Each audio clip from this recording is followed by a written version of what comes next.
என்னதான் முத்துவேல் வந்துட்டு வெளிப்படையா ராஜி மேல இருக்கிற பாசத்தை வெளியே காட்டாம இருந்தாலும் ராஜியோட நகையில அந்த சக்திவேல் தான் திருடி வச்சிருக்காரு அப்படிங்கிற தெரிஞ்ச உடனே இந்த முத்துவேலே போய் சக்திவேல் இருந்து நகை எல்லாத்தையுமே வாங்கி திரும்பவும் ராஜி கையிலே கொடுத்தது உங்களுக்கும் பிடிச்சிருந்துச்சுன்னா மறக்காம இந்த வீடியோக்கு லைக் பண்ணி உங்க ஆதரவை தருவீங்க. பாண்டியன் ஸ்டோர்ஸ் அப்கமிங் ப்ரோமோல என்ன நடக்க போகுதுங்கிற ப்ரெடிக்ஷனா இந்த வீடியோல பார்க்கலாம். இங்க பாண்டியன் வந்து ரொம்பவே நம்பிக்கையா கதிருக்கு கண்டிப்பா லோன் வாங்கி கொடுக்க வேண்டியது என்னோட பொறுப்பு.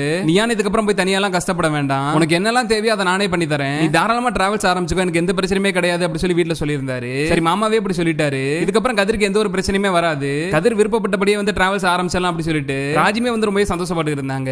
கதிர் வேண்டா வெறுப்புல தான் வந்து பாண்டியன் கூப்பிட்டு பேங்குக்கே போயிருந்தாரு. பாண்டியனுமே வந்து பேங்க்ல எல்லா டீடைல்ஸுமே கேட்டுட்டு திருப்பி வீட்டுக்கு ரிட்டர்ன்ல வந்துட்டு இருக்கிறப்ப கதிர் கிட்ட கண்டிப்பா உனக்கு இந்த பிசினஸ் தான் வேணுமா, இதெல்லாம் உனக்கு செட் ஆகுமானே தோணல, இதுல வர லாபத்தை வச்சு நீ எப்படி அந்த லோன் எல்லாம் அடைப்ப, சப்போஸ் நீ லோன் கட்டாம விட்டேன்னா என்ன ஆகும், அப்ப நம்ம ஒட்டுமொத்த குடும்பமே நடுத்தரவுக்கு வந்துரும், ஒரு தடவைக்கு பல தடவை யோசிச்சுக்கோ, இதெல்லாம் உனக்கு செட் ஆகவே ஆகாது, பேசாம நீ செந்தில் மாதிரி வேலைக்கு போறதுக்கான வழியை பாரு, அதுவும் பணத்தை கொடுத்து லஞ்சம் கொடுத்து வேலைக்கு போக கூடாது, நேர்மையா எக்ஸாம் எழுதி போறதுக்கான வழியை பாரு, அதுக்கெல்லாம் முன்னாடி ஃபர்ஸ்ட் உன்னோட அரியர் எல்லாம் கிளியர் பண்ண பாரு அப்படி சொல்லிட்டு பாண்டியன் வந்து கதிருக்கு அட்வைஸ் பண்ண ஆரம்பிச்சிட்டாரு. என்னால வேற வேலைக்கு எல்லாம் போக முடியாது, நான் ஏற்கனவே முடிவு பண்ணிட்டேன், நான் வந்து டிராவல்ஸ் தான் ஆரம்பிக்க போறேன், என்னால இந்த முடிவுல இருந்தெல்லாம் மாத்திக்க முடியாது, நீங்க ஹெல்ப் பண்ணலனால ஒன்னும் பிரச்சனையே கிடையாது, நான் எங்க போய் எப்படி பார்த்து வாங்கணுமோ அப்படி வாங்கிக்குவேன், என்னோட விஷயத்துல நீங்க தலையிடாதீங்க அப்படி சொல்லிட்டு கதிருமே வந்து ரொம்பவே பிடிவாதமா சொல்லவும் பாண்டியனுக்கு ரொம்பவே கோவம் வந்துருது. இவ்வளவு தூரம் நான் சொல்லியுமே நீ கேட்கவே மாட்டேன்னா இதுக்கு மேல உங்ககிட்ட பேசி எந்த பிரயோஜனமே இல்ல அப்படி சொல்லிட்டு கதிர காரணி பட சொல்லிட்டு அங்க இருந்து கிளம்பி கடைக்கு போயிடுறாரு. கடைக்கு போறப்ப பாண்டியன் சும்மா இல்லாம இந்த விஷயத்தை எல்லாத்தையுமே கோமதி போன் பண்ணி சொல்லிடுறாரு.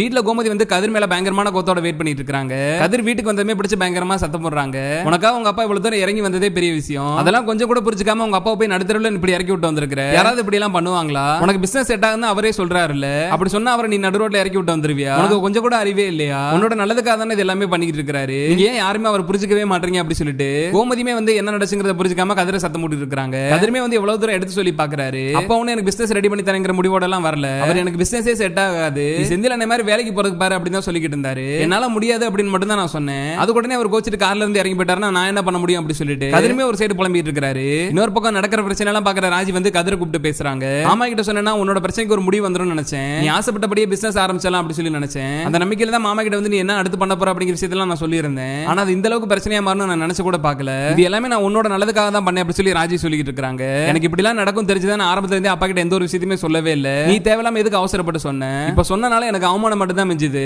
என்னோட ஒட்டுமொத்த கான்ஃபிடன்ஸுமே அவர் காலி பண்ணிட்டாரு, உனக்கு இது பிசினஸ் எல்லாம் செட்டே ஆகாது, கண்டிப்பா நீ இதுல இருந்து சர்வைவ் ஆக மாட்டேன் அப்படி இப்படி சொல்லிட்டு என்ன ரொம்பவே டிமோட்டிவேட் தான் பண்ணாரு. எனக்கு யாரோட உதவியுமே தேவையே இல்ல, அப்பா எப்படி அவரால் தனியா கஷ்டப்பட்டு முன்னுக்கு வந்தாரோ அதே மாதிரி நானும் தனியா கஷ்டப்பட்டு முன்னுக்கு வருவேன், அது வரைக்கும் எனக்கு யாரோட உதவியுமே தேவையில்லை அப்படி சொல்லிட்டு கதிர் வந்து ராஜி கிட்ட சண்டை போட்டு கோமா அங்க இருந்து கிளம்பி போயிடுறாரு. இன்னொரு பக்கம் கதிர் பண்ணக்கு அப்புறமா ராஜி தனியா உட்காந்து யோசிக்க ஆரம்பிக்கிறாங்க. இது எல்லாமே நம்மளோட தப்பு தான், கதிர் சொல்ற மாதிரி அவசரப்பட்ட இந்த விஷயத்தை நம்ம வீட்டுல சொல்லி இருந்திருக்க கூடாது, இதுக்கப்புறம் கண்டிப்பா இந்த விஷயத்துல கதிருக்கு நம்ம தான் ஹெல்ப் பண்ணி ஆகணும், டைரக்டா நம்மளே ஹெல்ப் பண்றேன்னு சொன்னாலும் கண்டிப்பா வந்து அது கதிர் ஏத்துக்க மாட்டான், நம்மளோட நகையை வச்சு ஹெல்ப் பண்ணலாம்னு பார்த்தாலும் கதிர் கண்டிப்பா அதை வாங்க மாட்டான். அடுத்து என்ன பண்ணலாம் சொல்லி யோசிக்கிற ராஜி வந்து டைரக்டா போய் மீனா கிட்டே பேசிடுறாங்க. மீனாவே ராஜிக்கு ஹெல்ப் பண்றதுக்கு தயாரா தான் இருக்காங்க.